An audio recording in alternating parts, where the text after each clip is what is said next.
Welcome to VTV prime. ఆంధ్రప్రదేశ్లో social media గొంతు నొక్కే ప్రయత్నాలు చాలా గట్టిగా జరుగుతున్నాయి అనేటువంటిది ఇప్పుడు తెలుస్తున్నటువంటి సమాచారం. ఎందుకంటే తాజాగా జరిగినటువంటి క్యాబినెట్ భేటీలో ముఖ్యంగా ప్రధానాంశంగా ఈ సోషల్ మీడియా మీదే మాట్లాడారు. ఈ సోషల్ మీడియాలో ఉండేటువంటి గవర్నమెంట్ వ్యతిరేక ప్రచారం అని వాళ్ళు అంటున్నారు. అది సమస్యలను నిలదీయటం, ప్రశ్నించడం అనేటువంటిది సోషల్ మీడియా వైపు నుంచి వస్తున్నటువంటి ఆన్సరు. అయితే దాని మీద ఒక స్ట్రిక్ట్ మెకానిజం ఉండాలి అని చంద్రబాబు నాయుడు గారు చాలా గట్టిగా చెప్పినట్టుగా తెలుస్తోంది. డీజీపీ గారు అయితే పవర్ పాయింట్ ప్రజెంటేషన్ కూడా ఇచ్చారట. ఇక ఫైనల్గా ఏంటంటే ఒక టాస్క్ ఫోర్స్ను కూడా ఏర్పాటు చేసి సోషల్ మీడియాని వేటాడాలి. సోషల్ మీడియాలో ప్రభుత్వానికి వ్యతిరేకంగా ఎవరు మాట్లాడినా, ప్రభుత్వ పనితీరుని ఎవరు ప్రశ్నించినా కూడా వాళ్ళ గొంతు నొక్కేయాలి అనేటువంటి ప్రయత్నమే ఇది అనేటువంటిది ప్రజా సంఘాలు, ఇంకా రాజకీయ పరిశీలకులు, విశ్లేషకులు అందరూ కూడా చెప్తున్నటువంటి విషయం. ఈ అంశం గురించి మనతో చర్చించడానికి ఉన్నారు ప్రముఖ సామాజికవేత్త, high court advocate Ashok garu. Sir నమస్కారం. సార్ నమస్కారం. సార్ ఏంటి సార్, ఇప్పుడు అదే మొన్న రావణ్ ఇన్సిడెంట్ తర్వాత పరిణామాలు చాలా వేగంగా మారిపోయాయి. మీరు కూడా అన్నారు, ఇది మీరు లీగల్గా కూడా దాని గురించి చెప్పారు, ఆ కేసు గురించి. అసలు ఇప్పుడు ఫైనల్గా అసలు టోటల్గా దీని మీద ఒక టాస్క్ ఫోర్స్ ఏర్పాటు చేసి హోంమంత్రి అనిత గారిని, అలాగే నాదెండ్ల మనోహర్ గారిని, సత్యకుమార్ గారిని, వీళ్ళని కమిటీ కూడా ఏర్పాటు చేశారంట. ఏంటి అసలు ఈ పరిణామాలను ఎలా చూడాలి సార్? ఇప్పుడు ఏమవుతుందంటే సోషల్ మీడియా వల్ల కొన్ని సమస్యలు వస్తున్నాయి అని చెప్పి ప్రస్తుత ప్రభుత్వం ఏం చేసిందంటే, వాళ్ళు స్వతహాగా కొన్ని టీములు ఏదో వాటిని అణచివేయాలని కానీ, కంట్రోల్ చేయాలని కానీ, ఆ సమస్యలు పునరార్థం కాకుండా ఏదో చేయాలని వాళ్ళ సొంతగా కొన్ని ఈ టాస్క్ ఫోర్స్ అనే కానివ్వండి, లేకపోతే సోషల్ మీడియా మీద కంట్రోలింగ్ కోసం కానివ్వండి, కొన్ని ఏదో నిర్ణయాలు తీసుకోవడం ఈ మధ్యకాలంలో మన వార్తల్లో వింటున్నాం. ఇది మన ప్రభుత్వం వారు కూర్చొని కేబినెట్ అంతా ఒక నిర్ణయానికి వస్తున్నట్టు మనం గమనించాం సోషల్ మీడియాలో కానీ, ఈ వార్తల్లో కానీ. అయితే ఇక్కడ ప్రభుత్వం అయినా, ప్రజలైనా, ఇంకొకళ్ళైనా గమనించాల్సింది ఏంటంటే, మన దేశానికి ఒక రాజ్యాంగం ఉంది, కొన్ని చట్టాలు ఉన్నాయి, కొన్ని న్యాయ సూత్రాలు ఉన్నాయి. వీటికి లోపడే పనిచేయాలి. అది ఏ ప్రభుత్వం అయినా కానివ్వండి, వాళ్ళ విధానాలు కానివ్వండి, వాళ్ళు తీసుకునే నిర్ణయాలు కానివ్వండి, వాళ్ళు తీసుకునే స్టెప్స్ ఏదైనా సరే ఈ రాజ్యాంగానికి, ఈ చట్టాలకి, ఈ న్యాయ సూత్రాలకి ఈ పరిధిలోనే వాళ్ళు పనిచేయాల్సి వస్తుంది. పరిధి దాటి ఏది పని చేసినా కానీ ఆ చట్టాలు చేసిన వాళ్ళు, వాటిని అమలు చేసిన వాళ్ళు కూడా పనిషబుల్ అవుతారు. ఎందుకంటున్నామంటే రాజ్యాంగాన్ని కాదని మనం ఏం చేయటానికి లేదు, చట్టాల్ని ఓవర్కమ్ చేసి మనం ఏం చేయటానికి లేదు, న్యాయ సూత్రాల్ని మార్చటానికి లేదు. ఏ ప్రభుత్వం వచ్చినా, అది ఈ రోజు ప్రభుత్వం కానివ్వండి, రాబోయే ప్రభుత్వం కానివ్వండి, గత ప్రభుత్వం కానివ్వండి, ఏ ప్రభుత్వం అయినా ఏంటంటే ఈ రాజ్యాంగాన్ని ఒకటి దృష్టిలో పెట్టుకొని దాని కింద పనిచేయాలి, చట్టాలకి అనుకూలంగానే పనిచేయాలి, న్యాయ సూత్రాలను పాటిస్తూనే పనిచేయాలి. వీటిల్లో ఏ ఒక్కటి తప్పినా కానీ వీళ్ళు చేసే పనులు రివర్స్ కొడతాయండి. ఎందుకంటే ఈ రాజ్యాంగం లోపలే ఉండాలి. ఏదైనా, అది పోలీస్ వ్యవస్థ అయినా, జ్యుడిషియరీ అయినా, ఈ శాసన అయినా, ఏం చేసినా కానీ ఈ రాజ్యాంగాన్ని కాదని, ఈ చట్టాలని కాదని మనం ఏం చేసినా అదొక నేరం అవుద్ది, మరి అదొక తప్పు అవుద్ది. వీటి చట్టాలను అతిక్రమించడం అనేది పెద్ద నేరమే కదా. సో నేనేమంటానంటే, ఇప్పుడు వీళ్ళు సొంతగా ఏదో చట్టాలు చేయటం అవన్నీ అవసరం లేదు. నాకు తెలిసి ఏంటంటే, ఉన్న చట్టాన్ని జాగ్రత్తగా ఇంప్లిమెంట్ చేసుకోగలిగితే సమస్యలే రావు సార్. ఎందుకంటే మన రాజ్యాంగం, మన చట్టాలు అన్ని పక్కాగా, పకడ్బందీగా, చాలా పారదర్శకంగా ఇచ్చింది. ఎక్కడొచ్చి సమస్య ఏంటంటే దాన్ని ఇంప్లిమెంట్ చేసే వాళ్ళలోనే లోపం ఉంది. ఆ ఇంప్లిమెంటేషన్ ప్రాపర్ గా లేక వీటిని ఎవరి కాళ్ళే వాళ్ళ స్వార్థానికి వాడుకొని వాటిని దుర్వినియోగం చేస్తూ మళ్ళీ ఇంకేదో చేయాలనేది, అనేది ఏ ఆలోచన అయితే ఉందో అది అంత కరెక్ట్ కాదేమో అనిపిస్తుంది. ఎందుకంటే ఈ రోజున ఇప్పుడు మనం చాలా ఆర్టికల్ 21 అది రైట్ టు లైఫ్. ఇప్పుడు ప్రతి మానవుడికి తను ప్రశాంతంగా జీవించే హక్కు కానీ, తను చెప్పాలనుకున్నది చెప్పే హక్కు కానీ, ఫ్రీడమ్ ఆఫ్ స్పీచ్ ఉంది, రైట్ టు లైఫ్ ఉంది. ఇవన్నీ మనకి రాజ్యాంగ హక్కులు కదా. వీటిని కాదని ఏ చట్టాలు తేగలదో రాష్ట్ర ప్రభుత్వం. రాజ్యాంగంలో వచ్చిన హక్కుల్ని హరించే రకంగా ఈ చట్టాలను ఏం తేలేదు కదా. ఖచ్చితంగా ఈ రైట్ టు లైఫ్ అనేది ఉంటుంది. అంటే అతను ప్రశాంతంగా స్వేచ్ఛగా జీవించడానికి ఆర్టికల్ 19 చూసుకోండి. మనం ఆర్టికల్ 19 కూడా మనకి ఏం చెప్తుంది? 19 clause 1A.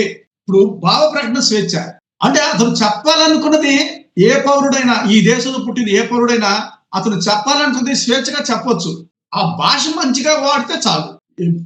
దాన్ని దుర్భాషలాడుకోకుండా, అసభ్య పదజాలం కాకుండా, అన్పార్లమెంటరీ లాంగ్వేజ్ కాకుండా, భావజాలాన్ని పర్ఫెక్ట్ గా వాడుతూ దాన్ని చెప్పాలనుకున్నది చెప్పొచ్చు. ఎందుకంటే మీకు మన సుప్రీంకోర్టు ఒక గొప్ప జడ్జిమెంట్ ఇచ్చిందంటే Shreya Singhal versus union of India 2015 లో ఇచ్చింది. ఈ సింఘాల్ వర్సెస్ యూనియన్ ఆఫ్ ఇండియాలో ఏం చెప్తుందంటే ప్రభుత్వాన్ని ఒక పౌరుడు విమర్శించడం అనేది నేరం కాదు. దయచేసి అందరూ ప్రభుత్వంలో ఉన్నవాళ్ళు కానీ పౌరులు కానీ ఈ చట్టాలని ఈ సుప్రీంకోర్టు జడ్జిమెంట్ని ఫాలో అవ్వాలి. Shreya Singhal versus union of India 2015లో ఏమిచ్చింది, ఐటీ యాక్ట్ లో ఉన్న సెక్షన్ 66A రాజ్యాంగ విరుద్ధం అని చెప్పి సుప్రీంకోర్టు కొట్టేసిందండి. 66A అనే సెక్షన్ ఏదైతే ఉందో అది రాజ్యాంగం విరుద్ధంగా ఉందని చెప్పి సుప్రీంకోర్టు ఆ సెక్షన్ తీసేసింది సార్. అంటే ఏముంది, ప్రతి పౌరుడు తను చెప్పాలనుకున్నది ప్రభుత్వానికి సోషల్ మీడియా ద్వారా కానీ ఉత్తరాల ద్వారా కానీ ఏ మీడియా ద్వారా కానీ ప్రత్యక్షంగా కానీ పరోక్షంగా కానీ చెప్పొచ్చు. అదే ఇప్పుడు చెప్తుంది ఈ సుప్రీంకోర్టు యొక్క అది భావ ప్రకటన స్వేచ్ఛ అంటాం దాన్ని, ఆర్టికల్ 19 Clause 1A. మరి ఇప్పుడు దాన్ని చెప్పొద్దు అని ఏదైనా కొత్త చట్టాలు రాష్ట్ర ప్రభుత్వాలు వాళ్ళు తోసిందో వాళ్ళు చేశారనుకోండి, ఈ మెయింటైనబిలిటీయా, అది అది జరిగే పనేనా? దాన్ని రేపొద్దున కోర్టులు కానీ ఇంకోటి కానీ పరిగణలోకి తీసుకుంటాయా? ఎవరికంటే సొంతగా చట్టాలు వెళ్ళిపోతే ఎలా తీసుకుంటాయండి? జరిగేది కాదు కదా. ఫర్ ఎగ్జాంపుల్ ఒక మాట చెప్తున్నాం, ఆంధ్రప్రదేశ్ ప్రభుత్వం ఏం చేసింది, BRSS స్కీమ్ అనేది ఒకటి తీసుకొచ్చింది. అంటే బిల్డింగ్ రెగ్యులరైజ్ స్కీమ్. అంటే ఎవరైనా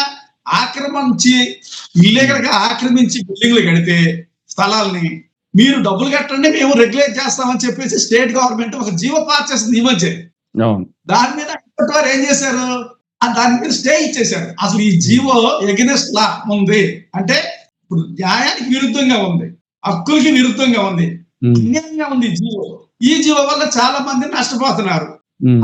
కట్టితే ఇల్లీగల్ గా కన్స్ట్రక్షన్ చేసినప్పుడు నువ్వు లీగలైజ్ ఎలా చేస్తావు డబ్బులు తీసుకొని? అది కదా ఇక్కడ పాయింట్.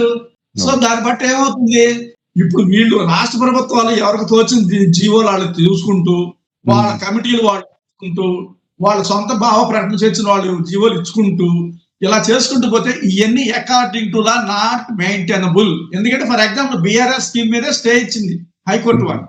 ఇది కూడా ఇప్పుడు లా అండ్ ఆర్డర్ కాపాడాలనుకున్నప్పుడు రాష్ట్ర ప్రభుత్వాలు కొన్ని నిర్ణయాలు తీసుకోవచ్చు, అందులో అనుమానమే లేదు, వాళ్ళకి డిస్క్రిప్షన్ పవర్ కొన్ని ఉంటాయి. కానీ అది ఎలా, రాజ్యాంగానికి లోబడి న్యాయ సూత్రాలకి లోబడి. దీని డీటెయిల్స్ లోకి వెళ్తే సార్, సోషల్ మీడియాని దుర్వినియోగం చేస్తూ విద్వేషాలు, వ్యక్తిత్వ హననం, దాడులు చేసే వారిని గుర్తించేందుకు ఆధునిక ఫోరెన్సిక్ పరికరాలని సమకూర్చుకోవాలి అని పోలీస్ శాఖని సీఎం చంద్రబాబు నాయుడు ఆదేశించారు. ఐటీ చట్టంలోని లొసుగులు, లోపాలతో వీళ్ళు తప్పించుకుంటున్నారు. ఆ చట్ట పరిధిలో న్యాయస్థానాల పనితీరు పైన, కేసులు నడుస్తున్న తీరు పైన మంత్రివర్గ సమావేశంలో చర్చించినట్టుగా మంత్రి వెల్లడించారు. సోషల్ మీడియా సమాజానికి ఒక రోగంలా మారిందని, ఉపయోగం కన్నా కూడా నష్టం ఎక్కువ కలిగిస్తోంది అన్నారు. రాజకీయ ప్రత్యర్థుల్ని అవమానపరిచేందుకు, ప్రజల్లోకి అబద్ధాలను తీసుకెళ్లడానికి కొన్ని పార్టీలు, వ్యక్తులు సోషల్ మీడియాకు ఆర్థిక పరిపుష్టి కల్పించేందుకు ప్రయత్నించడం దురదృష్టకరం అన్నారు. ఆ రాజకీయ పార్టీలని, వ్యక్తుల్ని గుర్తించారా అని అడిగిన ప్రశ్నకు మంత్రి స్పందిస్తూ గుర్తించలేదు, ప్రొసీజర్పై ఇప్పుడే నిర్ణయం తీసుకున్నాం, అందుకు అనుగుణంగా విచారణ జరిపి ఎవరు ఉన్నారు అనేది తెలుస్తా ఉన్నారు. మహిళలు, బాలికలు, మైనర్లపై సోషల్ మీడియా ద్వారా జరుగుతున్న అవమానకరమైన ప్రచారం, అసభ్యకర పోస్టులు, వ్యక్తిత్వ హననంపై కూడా ప్రభుత్వం అత్యంత తీవ్రంగా స్పందిస్తోందని చెప్పారు. సో జరుగుతున్న దుష్ప్రచారం మీద కఠిన చర్యలు తీసుకుంటామని చెప్పారు. వ్యక్తిత్వ హననం, అసత్య ప్రచారం, దుష్ప్రచారం నిర్వహిస్తున్న సోషల్ మీడియా హ్యాండిళ్లను గుర్తించేందుకు అత్యాధునిక డిజిటల్ ఫోరెన్సిక్ సాంకేతిక వినియోగం, సోషల్ మీడియా నేరాలపై జిల్లా స్థాయి పోలీసు అధికారులకు ప్రత్యేక శిక్షణ, సైబర్ నేరాల దర్యాప్తు, న్యాయపరమైన వ్యవహారాల్లో నైపుణ్యం కలిగిన ప్రత్యేక పబ్లిక్ ప్రాసిక్యూటర్ల నియామకం, ఇవి కూడా చేపడతామని చెప్పారంటండి. అంటే ఇప్పుడు ప్రభుత్వం ఏం చెప్తుంది, ఇప్పుడు దాకా ఈ నైపుణ్యం ఉన్న వాళ్ళందరూ ఇప్పుడు లేరా, అందులో పనిచేసే వాళ్ళంతా నైపుణ్యం ఉన్నవాళ్ళు కాదండి అని మాకు డౌట్ వస్తుంది మీరు చెప్తుంటేనో. ఇప్పుడు పోలీసులు కానీ ఆ సోషల్ మీడియాలో పనిచేసే ఆ ఇంజనీర్లు కానీ ఈ కంప్యూటర్ ఇంజనీర్లు, సాఫ్ట్వేర్ ఇంజనీర్లు, వీళ్ళందరూ ఇప్పుడు ఇంతకాలం నైపుణ్యవంతులు కాదా పనిచేసిన వాళ్ళు? కొత్తగా నైపుణ్యాన్ని తీసి బయటికి వెలికి తీయటం ఏంటి సార్, నాకేం అర్థం కావట్లేదు. వీళ్ళంతా నైపుణ్యవంతులే కదా. చట్టాల్లో పోలీసులు, న్యాయ సంబంధించిన లాయర్లు, రాజ్యాంగంలో ఈ శాసనసభలో బిల్లులు చేసేవాళ్ళు, చట్టాలు చేసేవాళ్ళు, అలాగే సోషల్ మీడియాలో యాక్టివిటీస్ లో ఉన్నారు, అందరూ ఉన్నారు, టెక్నికల్ గా ఉన్నారు. వీళ్ళందరూ ఎవరి పనులను బాగానే చేస్తున్నారు. ఎటొచ్చి జరిగింది ఏంటంటే దీన్ని కొంతమంది కావాలని మిస్యూజ్ చేసే వాళ్ళ వల్లే సమస్య వస్తుంది తప్ప, నైపుణ్యవంతులు ఉండబట్టే ఈ రోజు ఈ చట్టాలు వచ్చినాయి, ఈ రాజ్యాంగంలో నడుస్తుంది, భావ ప్రకటన స్వేచ్ఛ నడుస్తుంది, న్యాయం అందని వాళ్ళకి కూడా ఈ చట్టాల ద్వారా కొత్త న్యాయం అందుతుంది. ఫర్ ఎగ్జాంపుల్ మీరు ఇప్పుడు ఈ కృష్ణలంక పోలీస్ స్టేషన్ లో సాయి అనే అతను చనిపోయాడు, మనం చూసాం. చనిపోయిన 40-45 రోజుల వరకు అసలు ఆ వార్త కూడా బయటకు వచ్చిందండి. జగన్మోహన్ రెడ్డి గారు వెళ్ళి ఆ ఇంటికి వెళ్ళి విజిట్ చేసిన తర్వాత కూడా ఈ వార్త బయటకు వచ్చింది. ఈ వార్త ఆ తర్వాత కదా దాని మీద ఎఫ్ఐఆర్ కట్టింది, ఆ తర్వాతే కదా పోలీసు వారు స్పందించింది. మరి ఇప్పుడు ఈ సోషల్ మీడియాలో నష్టాలతో పాటు లాభాలు కూడా ఉన్నాయి కదండి. సో ప్రతిదానికి లాభ నష్టాలు ఖచ్చితంగా ఉంటాయి. వాటిని మనం తీసుకునే విధానంలోనే ఉంటది. ఈ రోజు ప్రభుత్వాలు మంచి నిర్ణయం తీసుకున్నారు, ఓకే. ఏమని సోషల్ మీడియాని కొంతమంది చెడ్డగా ఉపయోగిస్తున్నారు అనేది. నేనేమంటానండి, ఇక్కడ మా ఇంటి నుంచి మీ ఇంటికి ఎంత దూరమో మీ ఇంటి నుంచి మా ఇంటికి కూడా అంతే దూరం.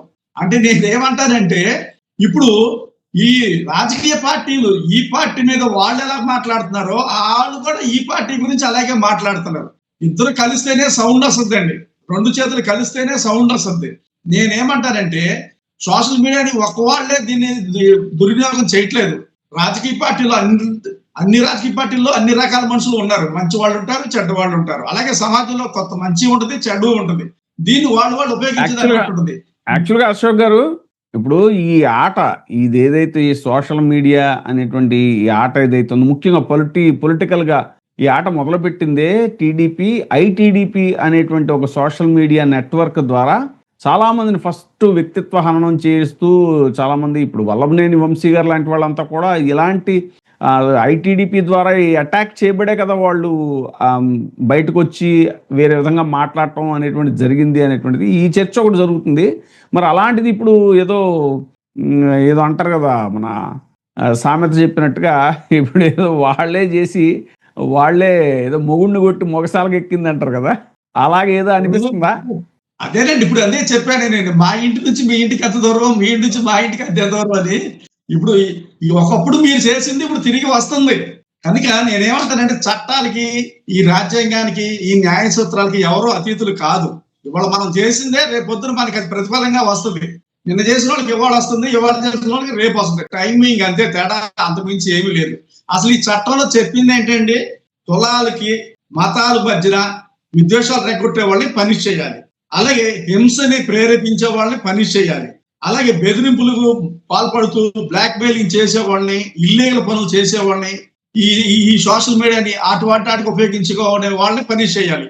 అది ఆల్రెడీ చట్టంలో ఉంది, సోషల్ మీడియాలో ఈ ఐటీ యాక్ట్ లో ఉంది, అంతా డీటెయిల్ గా చక్కగా చెప్తుంది. అసలు అవి వదిలేసేసి మీరు అనవసరంగా మన తిరిగేది మనకు వస్తుంది ఈ రోజున, అది గమనించాలి ఫస్ట్. అప్పుడు నిన్న మీరు చేసింది ఈ రోజు మనకి తిరిగి వస్తుంది. ఇప్పుడు ఉన్న వాళ్ళ మీద మీరు అప్లై చేసే చట్టం రేపొద్దున మళ్ళీ మీ మీద కూడా అప్లై చేయాల్సి వస్తుంది. ఇది గమనించాలి. ఎవరో దీనికి అతిథులు కారు. ఈ రోజున మనం ఏదైతే చేస్తున్నామో రేపు మనం దిగిపోయిన తర్వాత వచ్చేవాళ్ళు దాన్ని అదే చేస్తారు, అదే ఫాలో అవుతారు. సో దీని ఏమవుతుంది, కనుక ప్రభుత్వాలైనా ప్రజలైనా చట్టాల్ని తయారు చేసేటప్పుడు కానీ దాన్ని ఇంప్లిమెంట్ చేసేటప్పుడు కానీ క్రమ పద్ధతిలో వాటిని ఎందుకు చేసామో వాటికే వాడాలి. స్వార్థానికి వాడితే జరిగే రిజల్ట్ ఎలా ఉంటుంది అనేది ఈ రోజు జరిగే ఇన్సిడెంట్లను బట్టి మనం గమనించవచ్చు. స్వార్థానికి ఏ ఒక్కరు చట్టాలని కానీ న్యాయాన్ని కానీ యాక్ట్లను వాడటం వల్ల ఏమవుతుందండి, ఈ రోజు మనకు అనుకూలంగా ఉన్నప్పుడు మనం వాడుకుంటే రేపు పొద్దున వచ్చేవాడు వాడికి అనుకూలంగా వాడుకుంటాడు. ఇందులో ఏముంది, చట్టాలు ఎప్పుడు కరెక్ట్ గానే ఉంటాయండి, అది వాడే విధానంలోనే తేడా వస్తుంది. మంచివాడి చేతిలో పడితే మంచిగా వాడతాడు, చెడ్డవాడి చేతిలో పడితే చెడ్డగా వాడతాడు ఈ చట్టాలని. సో మనం వాడేవాడిని బట్టి దాని ప్రతిఫలాలు ఉంటాయి. కనుక నేనేమంటే చట్టాల్లో ఏ తప్పులు లేవు, మీరు చట్టాలు ఇక్కడ సవరించాల్సిన పని లేదు, వాటిని మీరు తప్పు పట్టాల్సిన పని లేదు, వాటి మీద పెద్ద కమిటీలు వేయాల్సిన పని లేదు, వాటిని మీరు చదివి రచించాల్సిన పని లేదు, మీరు వాటి గురించి మీటింగ్లు పెట్టాల్సిన పని లేదు. ఉన్న చట్టాలని యాజ్ టీజ్ గా ప్రాపర్ గా మీరు అమలు చేయగలిగితే, పక్షపాతం లేకోకుండా నిజాయితీగా వితౌట్ పార్షియాలిటీ మీరు చేయగలిగితే కరెక్ట్ గా చేయండి. అప్పుడు మీరు సేఫ్ జోన్ లో ఉంటారు, మిగిలిన వాళ్ళంతా సేఫ్ జోన్ లో ఉంటారు. అంటే ప్రభుత్వాలు మారినా చట్ట ప్రకారం పోతే తప్పు చేసిన వాడే శిక్షించబడతాడు, తప్పు చేయని వాడికి ఏ ఇబ్బంది ఉండదు.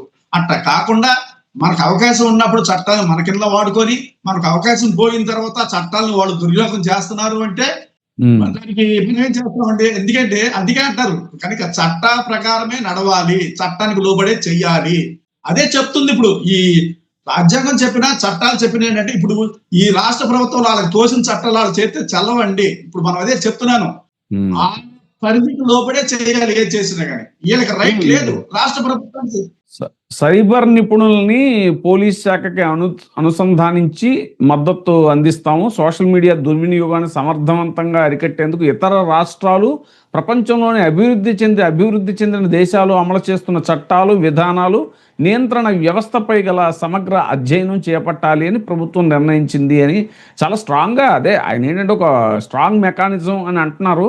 మరి ఇది నిజంగానే ఆ స్థాయిలో ఇంప్లిమెంట్ చేస్తారా ఇప్పుడు వీళ్ళు అనుకుంటున్న టాస్క్ ఫోర్స్ అదంతా, లేదంటే ఇదంతా ఒక భయపెట్టడానికి చిల్లింగ్ ఎఫెక్ట్ అంటారు కదా, అలాగా ఇప్పుడు తర్వాత ఇప్పుడు రాబోయే 3 సంవత్సరాలు ఇంకా డెఫినెట్గా ప్రభుత్వ పనితీరు మీద విమర్శలు ఎక్కువ అవుతాయి 100% ఆబ్వియస్గా. సో దాన్ని ఏమన్నా భయపెట్టడానికి చేస్తున్నారా? అంతే మీరు అనేది మాట కరెక్ట్. నేనేమంటే సైబర్ క్రైమ్ లో బలోపేతం చేస్తాము అంటే, ఇంతకాలం సైబర్ క్రైమ్ లో పనిచేసే అధికారులందరూ బలహీనంగా ఉన్నారా అంటే, ఇంతకాలం చేసిందంత మంచిది కాదా, ప్రాపర్ గా చేయలేదా? ఇప్పుడు వాళ్ళని బలంగా తయారు చేస్తారా సైబర్ క్రైమ్ లో ఉన్న అధికారుల్ని? అది కరెక్ట్ మాటలు కాదు, ఆ మాటలు మాట్లాడకూడదు. సైబర్ క్రైమ్ కరెక్ట్ గానే ఉంది, ఆ సెక్షన్ లో యాక్ట్లు అన్ని కరెక్ట్ గానే ఉన్నాయి, అధికారులు కరెక్ట్ గానే ఉన్నారు. ఎటొచ్చి రాజకీయ నాయకులు ఆ అధికారుల్ని సరిగ్గా పని చేసుకోనివ్వకోకుండా వీళ్ళ స్వార్థానికి చట్టాలని అధికారుల్ని పక్కదోర పట్టించడం వల్ల వచ్చే పరిణామాలే ఇవన్నీ తప్ప, చట్టాలు బాగానే ఉన్నాయి, అధికారులు నిజాయితీగానే ఉన్నారు. ఎటొచ్చి ఈ రాజకీయ వ్యవస్థలు కొన్ని ఏమవుతున్నాయి అంటే, వాళ్ళ సొంతానికి ఈ చట్టాలని, ఈ అధికారుల్ని వినియోగించుకోవడం వల్ల వచ్చే సమస్యలే సార్ ఇవన్నీను. అదే జరుగుతుంది ప్రాబ్లం. అది రెక్టిఫై చేసుకోవాల్సింది పోయి చట్టాలని మారుస్తాము, అధికారులను మార్చి వాళ్ళకి మంచి తరబీదు ఇస్తామంటే దేవర్ పర్ఫెక్ట్ ఎవ్రీథింగ్. ప్రాబ్లం అంతా మనలో ఉంది. ముందు ప్రాబ్లం ఏదైనా రెక్టిఫై చేసుకోవాలంటే ముందు మనలో చేసుకోవాలి. మన మైండ్ సెట్ మారాలి, సొసైటీకి మంచి జరగాలి, ప్రజలకు మంచి చేయాలి, ఈ రాష్ట్రాన్ని అభివృద్ధి పట్ల పరిగెత్తించాలి. ఇది కనుక మనం ఆలోచించగలిగితే వీటి గురించి పెద్ద టైం ఇవ్వాల్సిన పని లేదు. ఇక్కడ క్రైమ్స్ జరగవు, ఏది జరగవు, ఎవరి పని ఆయన చేసుకునివ్వాలి, పోలీసుల పని పోలీసులు చేసుకునివ్వాలి, కోర్టు పని కోర్టు చేసుకునివ్వాలి, అధికారుల పనులు అధికారులు చేసుకునివ్వాలి. వాళ్ళ పనులు వాళ్ళు చేసుకోనికోకుండా అన్నింటిలో మనం ఏలు పెట్టేసి అట్ట కాదు ఇట్లా చేయాలని చేసేసి వాళ్ళని చెడగొట్టేది మనమే, వాళ్ళని పనిచేయట్లేదని చెప్పేది మనమే. ఇది కరెక్ట్ కాదు సార్. ఎందుకంటే అధికారులందరూ చాలా నిజాయితీగా ఉన్నారు. వాళ్ళు ఏం చేస్తారు, వాళ్ళకి వచ్చే ప్రెషర్ వల్ల ఏదో చేయకూడదు పనులని కొన్ని ఇన్వాల్వ్ అయి చేయాల్సి వస్తుంది. సో నేను చట్టాలు ఇంప్లిమెంట్ చేసేవాళ్ళు బాగానే ఉన్నారు, మనం వాళ్ళని సరిగ్గా వాళ్ళ పనులు వాళ్ళు చేయకపోవడం వల్ల వచ్చే సమస్యలు ఇవన్నీ. కనుక ఫస్ట్ మారాల్సింది మన మైండ్ సెట్ మారి మంచి మార్గంలో ఈ చట్టాలని అధికారులు వాడుకోగలిగితే మంచి ఫలాలు వస్తాయి, అలాగే చెడ్డ మార్గంలో వాడుకోగలిగితే చెడ్డ ఫలాలు వస్తాయి. ఇది జరిగింది. ఒక పక్కేమో ఇది సోషల్ మీడియా మీద ఉక్కుపాదం అది ఇది అంటూ వాళ్ళు మాత్రం సోషల్ మీడియాలో చాలా యాక్టివ్గా ఉండాలని చేసే ప్రయత్నం చూడండి. ఐటీ శాఖ మంత్రి నారా లోకేష్ కార్యాలయంలో నెలకి 70,000 వేతనంతో అవుట్ సోర్సింగ్ మీద ఒక కెమెరామెన్ పోస్ట్కి ఆమోదం తెలిపిందంట కేబినెట్. ఒక కెమెరామెన్ ఇచ్చారంట 70,000 జీతానికి, గవర్నమెంట్ రిక్రూట్మెంట్ అవుట్ సోర్సింగ్. మరి ఇప్పుడు ఎవరి మీద యాక్షన్ తీసుకోవాలండి? చట్టాలని, ఈ చట్టంలోని అధికారుల్ని మంచి ఎక్స్పర్ట్లు పెట్టేసి ఎవరి మీద అధికారులు తీసుకుంటారు? ఇప్పుడు మనం ఏమి నేర్పుతున్నాము? మనం మొదలెట్టిందే మనము, మళ్ళీ ఈ రోజున అది కరెక్ట్ కాదు అంటున్నాము. ఎలా సార్ అధికారులు ఏమంటారు? మరి అధికారులు మీరు ఇప్పుడు తీసుకొచ్చే చట్టాలు రేపొద్దున పొరపాటున ఇప్పుడున్న ప్రభుత్వం మారిపోయి కొత్త ప్రభుత్వం వచ్చింది అనుకోండి, ఈ చట్టాన్ని అమలు చేస్తే ఎవరు సఫర్ అవుతారు? తెచ్చిన వాళ్ళే సఫర్ అవుతారు. సో నేనేమంటానంటే చట్టాలు మనం ఏం మార్చక్కర్లా, చట్టాలని మంచి ఎక్స్పర్ట్లు తయారు చేశారు, చాలా బాగుంది సార్. మీ ఇప్పుడు విషయానికి వస్తున్నాను. ఇప్పుడు ప్రశ్నించే ప్రతి వాళ్ళ మీద కేసులు పెట్టుకుంటూ పోతే ఇది డెమోక్రసీ అంటారు కదా. ఇప్పుడు Shreya Singhal versus union of India 2015లో వచ్చిన కేసులో ఏం చెప్తుంది? ఐటీ యాక్ట్ లోని సెక్షన్ 67A రాజ్యాంగ విరుద్ధమని సుప్రీంకోర్టు స్పష్టం చేసింది. అంటే ప్రభుత్వాన్ని విమర్శించడం మాత్రమే నేరం కాదు అని స్పష్టం చేసింది. అంటే ప్రభుత్వాన్ని క్వశ్చన్ చేయడం అనేది నేరం కాదు కాదు కాదు. ఇది నేను చెప్పలేదు, మీరు చెప్పలేదు, సుప్రీంకోర్టు వారు 2015లోనే చెప్పింది అనమాట. ఏంటి ఐటీ యాక్ట్ గురించి సుప్రీంకోర్టు వారు అప్పుడే డిసిషన్ తీసుకున్నారు. ఈ రోజు మీరు వచ్చి అమెండ్మెంట్ చేయాల్సిన అవసరం లేదు. ఎందుకంటే సుప్రీంకోర్టు డైరెక్ట్ గా చెప్పిన ల్యాండ్ మార్క్ జడ్జిమెంట్ ఇది. Shreya Singhal versus union of India. ప్రభుత్వాన్ని విమర్శించడం మాత్రమే నేరం అనుకోవద్దు, అది ప్రతి పౌరుడి యొక్క హక్కు అని చెప్తుంది. అంటే ప్రశ్నించడం, అంటే భాష తేడాగా వాడితే తప్పు పట్టండి, అందులో అనుమానం లేదు, ఎవరైనా క్షమించకూడదు. కానీ ప్రాపర్ గా ఈ పని చేస్తానని ఈ పని ప్రభుత్వం చేయలేదు అంటే దాన్ని ప్రశ్నించడం అంటారు. డెమోక్రసీలో ప్రశ్నించే అధికారం ప్రతి ఒక్కరికి ఉంటదండి. దాన్ని కూడా మీరు తప్పుపట్టి తప్పుడు కేసులు పెట్టి మీరు జైల్లో వేస్తాను అంటే డెమోక్రసీగా అవమానపరిచినట్టు, ఈ రాజ్యాంగాన్ని అవమానపరిచినట్టు, కోర్టు చట్టాలను అవమానపరిచినట్టు. కనుక ఇప్పుడు తప్పు ఎవరు చేస్తున్నారు అనేది ఆత్మవిమర్శ చేసుకోవాలి. రాజ్యాంగాన్ని మీ సొంత కొంతమంది సొంత ప్రయోజనం కోసం రాజ్యాంగాన్ని కూలి చేస్తారా? అప్పట్లో అండి ఎన్టీ రామారావు గారిని దించే ముందు ఈనాడు ఎలాంటి కార్టూన్లు వేసిందండి, దారుణంగా ఆయన్ని అసలు లక్ష్మీపార్వతి గారి మీద ఎన్టీ రామారావు గారి మీద అంత దారుణమైన కార్టూన్లు వేశారు. అంటే అప్పుడు సోషల్ మీడియా లేకపోవచ్చు కానీ అది మీడియా లెక్కే కదా. మీడియా ఎప్పుడైనా మీడియా కదా, సోషల్ మీడియా అంటే ఎలాంటి దుష్ప్రచారాలు చేశారు ఆయన మీద మీడియాలో ఆయన దింపడానికి. అదే ఇదంతా కూడా మన ఏదో గురువింద సామెతలా ఉంది. ఎన్టీ రామారావు గారు చనిపోయింది పదవి పోయినందుకు కాదు, ఆయన మీద వచ్చిన దుష్ప్రచారం వల్ల అవమానానికి లోనయ్యి హార్ట్ అటాక్ తో చనిపోయాడు ఆయన. ఆయన ఆ నిందను భరించలేక, ఎందుకంటే ఆయన చాలా గర్వంగా బతికిన ఆయన, చాలా నిజాయితీగా బతికిన వ్యక్తి, ఆయన గొప్ప మనిషి ఆయన. అలాంటి ఆయన కూడా తప్పుపట్టి అప్పుడున్న మీడియా ఏదైతే ఉందో అతన్ని దుష్టుడిగా చిత్రీకరించడం వల్ల ఆ అవమానం భరించలేక చనిపోయాడు ఆయన. అది ఆయన అనారోగ్య పాలవటం మెయిన్ కారణం. విచిత్రం ఏంటంటే ఇప్పుడు ఒక 100 సోషల్ మీడియా ఈ ఛానల్స్ చేసేటువంటి పని అప్పుడు ఒక మీడియా చేసేసింది. ప్రచారం అన్నలా దాన్ని అసలు. అవును. కనుక నేనేమంటాను, ఇప్పుడు మనం పాయింట్కి వద్దాం. ఈ రోజున రాష్ట్ర ప్రభుత్వం కొన్ని ఈ సోషల్ మీడియాని కట్టుదిట్టం చేయాలనో, అధికారుల ఎక్స్పర్ట్లు పెట్టాలనో, ఇంకోటి చేయాలనో అది కాదు. కానీ వాళ్ళు కొన్ని మంచి నిర్ణయాలు తీసుకుంటే స్వాగతించాలి, అందులో ఎటువంటి అనుమానం లేదు. అందరూ ప్రభుత్వానికి సహకరించాల్సిందే. కొన్ని మంచి నిర్ణయాలు తీసుకున్నారండి, కొన్ని మంచి నిర్ణయాలు తీసుకున్నారు. వింటారా? అనంతపురం జిల్లాలో టీడీపీ కార్యాలయం నిర్మాణం కోసం ఏపీ ఆయిల్ ఫెడ్ కు చెందిన 2 ఎకరాల భూమిని 99 ఏళ్ల పాటు దీర్ఘకాలిక లీజు ప్రాతిపదికన కేటాయించారు. దానికి ఆమోదం. గుంటూరు జిల్లా మంగళగిరి మండలం నవులూరులో 0.50 ఎకరాల భూమిని టీడీపీ కార్యాలయ నిర్మాణం కోసం ఏడాదికి 1000 రూపాయల చొప్పున 99 సంవత్సరాల వరకు లీజు పొడిగించేందుకు ఆమోదించారు. అనంతపురం జిల్లా రాయదుర్గంలో 50 సెంట్ల భూమిని టీడీపీ కార్యాలయం నిర్మాణం కోసం ఏడాదికి 1000 చొప్పున 99 సంవత్సరాల లీజుకు పొడిగింపుకు ఆమోదం.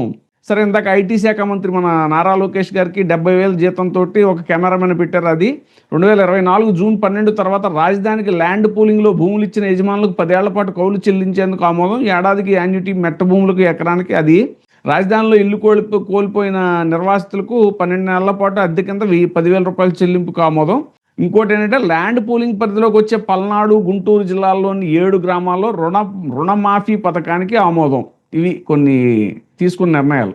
వీటిలో ఈ నిర్ణయాలన్నీ తీసుకున్నారు కాబట్టి ఊరికే సోషల్ మీడియా మీద ఒక మాట అనుకుని లెగిసిపోయి ఉంటారు. బహుశా అంతకుమించి ఏం లేదు. కానీ సోషల్ మీడియాలో ఈ రోజున వాళ్ళు కొత్తగా తీసుకోవాల్సిన నిర్ణయాలు ఏం లేవు. ఉన్న యాక్ట్ ని యాజ్ ఇట్ ఈస్ గా ప్రాపర్ గా అన్బయాస్ గా మీరు జాగ్రత్తగా దాన్ని ఇంప్లిమెంట్ చేయగలిగితే అందరికి మంచి జరుగుద్ది, దాని వల్ల మంచి జరుగుద్ది సొసైటీకి.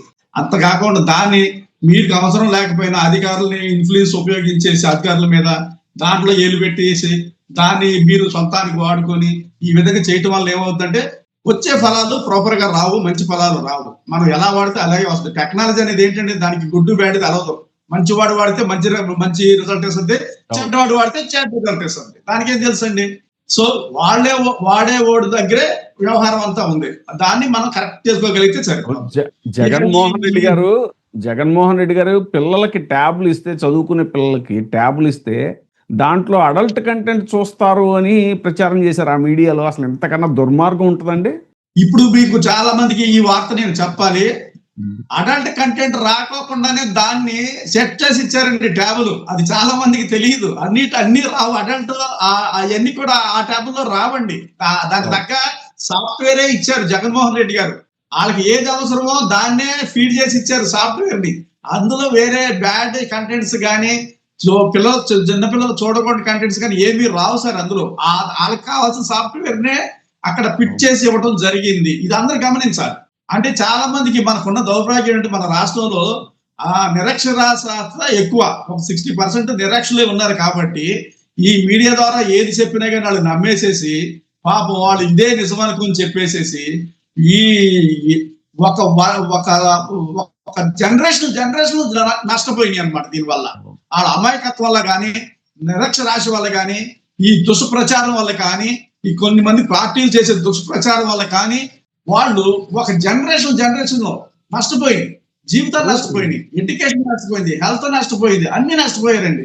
ఈ రోజు కూడా వాళ్ళు ఇంకా మోసం చేసే కార్యక్రమంలోనే కొన్ని మీడియాలు పనిచేస్తున్నాయి. చాలా బాధగా రాజకీయ నాయకులు ఒకళ్ళనొకళ్ళు విమర్శించుకోవడం, సోషల్ మీడియాలో ఒకళ్ళ మీద ఒకళ్ళు ఏదో తిట్టుకోవడం, కొట్టుకోవడం అవి ఓకే. అసలు ఆ బెండపూడిలో ఆ స్కూల్ పిల్లలు పాపం వాళ్ళు ఇంగ్లీష్ నేర్చుకుని యాక్సెంట్ మంచి యాక్సెంట్లో మాట్లాడుతుంటే వాళ్ళని ఫారిన్ కూడా పంపించారు డెలిగేట్స్ కింద జగన్మోహన్ రెడ్డి గారు. ఆ పిల్లల మీద ఎంత దారుణమైన రాతలు రాశారండి. అసలు పాపం వాళ్ళైతే మీడియా ముందుకు వచ్చి ఏడ్చి చాలా పాపం బాధపడి మరి ఇలాంటివన్నీ కనపట్లేదా అసలు? ఇప్పుడు కొత్తగా ఏదో వీటి మీద ప్రశ్నిస్తేనే కేసులు పెట్టి లోనేస్తున్నారు. ఇంక ప్రశ్నించడం ఆంధ్రప్రదేశ్ లో మనుషులు మానుకున్నారు. ఇప్పుడు ఇప్పుడు మీడియాలో మాట్లాడుతుంటే మీ మీడియా అయిపోయి నాకు బయటికి వెళ్తే నా కో అడ్వకేట్స్ చాలా మంది, క్లయింట్స్ చాలా మంది, ఫ్రెండ్స్ అంటున్నారు మీరు ఇలాగా నిజాలు చెప్పేస్తున్నారు, చూసుకోండి సార్, నిజాలు చెప్తే మళ్ళా కేసులు అయిపోతాయి కదా, లేనిపోయిన కూడా. నేను అన్నాను తప్పు జరిగితే మీరు ఎందుకు ప్రశ్నించట్లేదంటే ప్రశ్నిస్తే లోనే చేస్తారు కదా సార్ అన్నారు. ఇంత ఘోరంగా ఉన్నారు, ప్రజలు భయపడిపోయారు ఆంధ్రప్రదేశ్ లో. సో ప్రశ్నించడం అనేది మానుకున్నారు ప్రజలు, వదిలేశారు. ఇంకా చేయగలిగింది ఏం లేదండి. పాపం అందరు కుటుంబాలు ఉంటాయి, జైలు చుట్టూ తిరగలేరు. ఒక కేసు కాదు, ఒకటి మీద 10 కేసులు 20 కేసులు పెడుతున్నారు 10 జిల్లాల్లో. తిరగాతా ఉండాలి, భార్య బిడ్డలు అనాథలు అయిపోతారు. భయపడిపోయారు ప్రజలందరూ. ఒక నాట్ కామన్ మ్యాన్, పెద్ద మేధావులు కూడా మేము మాట్లాడము అంటున్నారు. నేను వాళ్ళతో మాట్లాడాను సార్ డైరెక్ట్ గా. మీరు ప్రశ్నించరేంటి సార్, పెద్ద వాళ్ళు అంటే ఎలా సార్, వాళ్ళకి పెద్ద చిన్న లేదు, ఎలా పడితే అలాగా మమ్మల్ని కేసులు కట్టేస్తున్నారు, మా వయసుకు కూడా గౌరవం ఇవ్వట్లేదని చెప్తున్నారు. వాళ్ళు చాలా డిసప్పాయింట్మెంట్ లో ఉన్నారు ఆంధ్రప్రదేశ్ లో ప్రజలు, చాలా డిసప్పాయింట్ అయిపోయారు. ఎందుకు సార్ ఈ చదువు గురించి పెద్ద మేధావులు తెలుగుకి అన్యాయం జరిగిపోతుందని వచ్చారు. ఏరంటే వాళ్ళందరూ మనుషులేనా?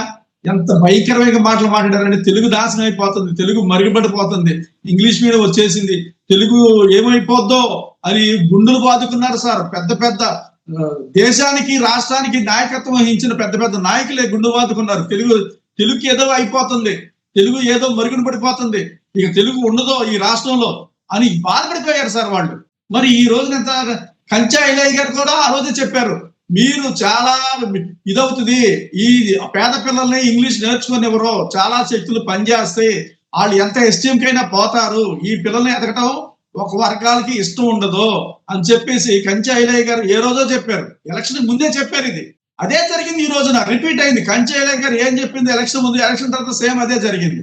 ఇప్పుడు ఈ గవర్నమెంట్ స్కూల్లో ఇంగ్లీష్ మీడియంలో ఉన్న ట్యాబ్లు తీసేశారు, మంచి భోజన వసతులు లేవు, వాళ్ళకి డిజిటల్ బోర్డ్స్ కనుమరుగైపోయినాయి, వాటర్ ట్యాంకులు కనుమరుగైపోయినాయి. ఇప్పుడు అంతా డ్రాప్డ్ అవుట్ ఎక్కువైపోయారు గవర్నమెంట్ స్కూల్లో. ఇప్పుడు అంతా ప్రైవేట్ స్కూల్లో సీట్లు దొరకట్లా. జగన్మోహన్ రెడ్డి గారు ఉన్నప్పుడేమో గవర్నమెంట్ స్కూల్లో సీట్లు దొరకలేదు, ఇప్పుడేమో ప్రైవేట్ స్కూల్లో సీట్లు దొరకట్లేదు. ఎంత అన్యాయం సార్. ఒక 2 సంవత్సరాలనే మొత్తం రాష్ట్రం మొత్తం ఉల్టా పల్టా అయిపోయింది.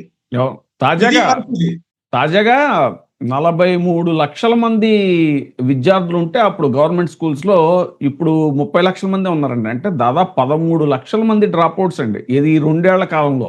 చాలా గౌరవం సార్, చాలా గౌరవం. చూద్దాం. మీరు ఇప్పుడు గవర్నమెంట్ హాస్పిటల్ చూస్తే అసలు మీరు పేపర్ లో చూడండి, గవర్నమెంట్ హాస్పిటల్ మందులన్నీ వాళ్ళ ఎంప్లాయీస్ అమ్మేసుకుంటున్నారు బయట. విజయవాడ గవర్నమెంట్ హాస్పిటల్ ఇప్పుడు అదే జరిగింది, పెద్ద న్యూస్ ఇవ్వాలని. మరి చూసారా మీరు విజయ్? నిన్న ఒక వీడియో వచ్చింది సోషల్ మీడియాలో, గవర్నమెంట్ హాస్పిటల్లో వస్తువులు బాగోలేవని ఒక పేద అమ్మాయి పెడితే ఆ స్పాట్ కి వెళ్ళి ఆకస్మిక తనిఖీ చేశాడు, సడన్ విజిట్ చేసి మొత్తం. అదండి, అదే ఆంధ్రప్రదేశ్ లో ఒక కంప్లైంట్ ఇవ్వమనండి, కంప్లైంట్ ఇచ్చిన లోనేస్తారు జైల్లో. అది తమిళనాడులో కాబట్టి సరిపోయింది. ఆంధ్రప్రదేశ్ లో ప్రశ్నించారనుకోండి జైల్లో పెడతారు, మీ మీద కేసులు అవుతాయి. హాస్పిటల్ బాగలేదన్న కేసులు అవుతాయి, స్కూల్స్ బాగలేదన్న కేసులు అవుతాయి, తప్పుని తప్పు అని చెప్పిన కేసులు అవుతాయి, విమర్శించిన కేసులు అయిపోతాయి. ఇది ఆంధ్రప్రదేశ్ లో పరిస్థితి, అది తమిళనాడులో పరిస్థితి. ఇది పరిస్థితి అనమాట జరగాలి. Thank you very much. మరో అంశంతో మళ్ళీ కలుద్దాం Ashok garu. Thank you very much. చూస్తున్నానండి వీటీవీ ప్రైమ్. ఇప్పుడే సబ్స్క్రైబ్ చేయండి, లైక్ చేయండి, షేర్ చేయండి. వీటీవీ ప్రైమ్ మీ ఉత్తమాభిరుచుల సమ్మేళనం.